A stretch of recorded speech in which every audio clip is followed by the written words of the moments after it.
Dunia ini bukanlah tempat tinggal kita. Tempat tinggal kita yang sebenarnya ada di dalam kerajaan sorga. Rindukah kita pulang ke rumah sorgawi kita?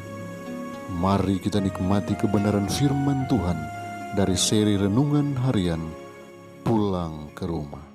Selamat menikmati. Shalom saudara-saudaraku yang diberkati Yesus Kristus. Judul renungan kita hari ini ialah Meningkat sebagaimana jemaat bersatu.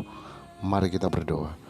Bapa di sorga, kiranya tuntunan kuasa Roh Kudus-Mu akan terus menjadi bagian kami tatkala kami akan mempelajari akan kebenaran firman-Mu. Dalam nama Yesus, amin. Ayat inti kita hari ini diambil dari 2 Petrus pasal 3 ayat yang ke-14.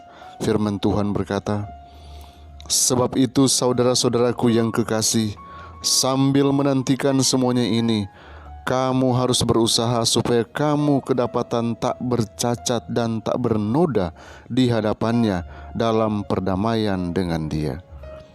Saudaraku, Tuhan ingin melihat pemberitaan pekabaran malaikat yang ketiga itu dijalankan dengan kemajuan yang bertambah-tambah.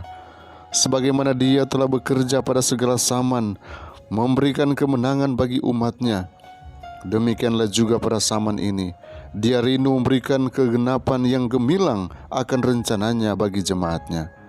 Dia menyuruh orang-orang kudusnya yang percaya supaya maju dengan bersatu, maju dari kekuatan kepada kekuatan yang lebih besar, dari iman untuk meningkatkan kepastian dan keyakinan di dalam kebenaran dan keadilan pekerjaannya.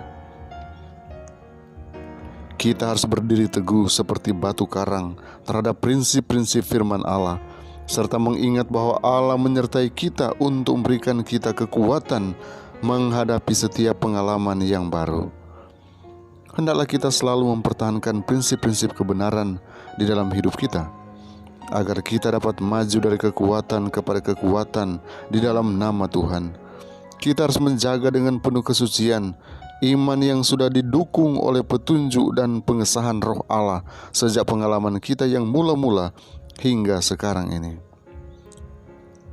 Kita harus menjaga pekerjaan itu sama seperti benda yang berharga yang Allah telah jalankan melalui umatnya untuk memelihara hukumnya, dan yang melalui kuasa kasih karunia-Nya akan bertumbuh lebih kuat dan lebih berdaya guna sementara zaman berlalu.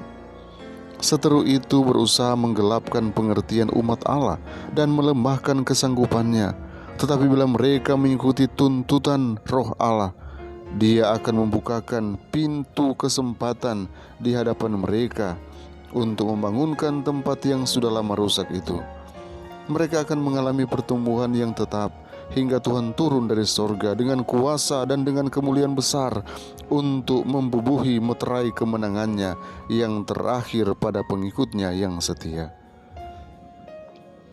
Pekerjaan yang terbentang di hadapan kita adalah satu pekerjaan yang akan mengerahkan segenap tenaga manusia. Itu akan memerlukan penggunaan iman yang kuat dan tetap waspada. Pada suatu ketika kesukaran yang akan kita hadapi akan sangat memilukan hati. Besarnya pekerjaan itu sendiri akan menekan kita. Tetapi oleh pertolongan Allah, umatnya pada akhirnya akan menang. Saya sangat terharu melihat pemandangan yang baru-baru ini melintas dari hadapan saya pada waktu malam. Kelihatannya ada suatu pergerakan yang besar, pekerjaan pembaruan melangkah maju di berbagai tempat. Anggota kita membentuk barisan menyambut panggilan Allah. Selected Message, buku yang kedua, halaman 402, 407 dan 408. Tuhan Yesus memberkati kita hari ini. Mari kita berdoa. Bapa di sorga, kiranya pertolongan-Mu akan terus menjadi bagian kami tatkala kami akan mulaikan semua kegiatan kami. Kami percaya penyertaan-Mu selalu menjadi bagian kami. Karena itulah Tuhan, hari ini kami akan melalui dengan iman melakukan semua kegiatan kami dengan menyerahkan seutuhnya hidup kami hanya di dalam kendali-Mu. Tuhan Yesus, tolonglah kami hari ini. Biarlah ada sukses yang kami raih. Biarlah anak-anak Tuhan, umat-umat Tuhan selalu berkati dalam segala kelimpahan berkat surgawi. Dan Engkau tak hindarkan kami dari COVID-19. Engkau tak berkati kami dengan berkat kekuatan, kesehatan yang dari surga. Karena kami berdoa, memohon kuasa-Mu, memohon berkat-Mu dalam nama Yesus. Amin.